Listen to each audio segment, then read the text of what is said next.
დღეს გსურს ვისაუბროთ თქვენს ცხოვრებაზე. იმ ღირებულებებზე, რომლითაც ხელმძღვანელობთ. თქვენს გზაზე და მომავალზე, რომლის ნახვაც გსურთ.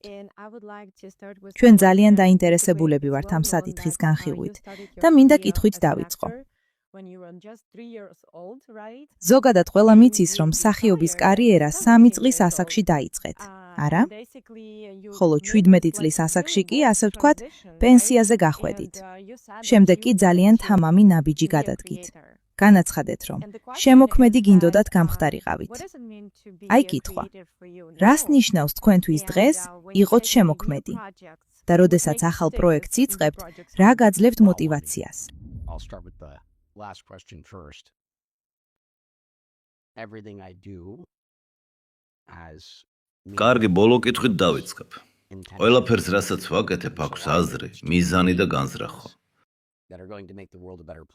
ან ეს არის ისეთი რამის შექმნა, რაც სამყაროს მომავალი თაობებისთვის უკეთეს ადგილად აქცევს, ან ზოგიერთ შემთხვევაში ეს ერთგვარი სასწავლო გამოცდილებაა ჩვენთვის. ზოგჯერ რაღაცას კონკრეტულად სწავლის მიზნით ვიწყებ, როგორც მომზადება უფრო დიდი რამისთვის, რომელიც სავარაუდოდ იმავე სფეროში მოხდება. აი ასე ვწყვეთ რა გავაკეთო. რაც შეეხება იმას, თუ რას ნიშნავს შექმნა, არსებითად ეს იმავე კითხვაზე პასუხია. ხედავთ, ცდილობა არ შემოვიფარგლო რეალობით, როგორც ის ახლა არსებობს. მე მაქვს ნიჭი. ხედავ სამყაროს ისეც, როგორც ის შეიძლება იყოს. ეს არის ის, რაც საშუალებას მაძლევს შევქმნა ის, რაც ჯერ არ არსებობს.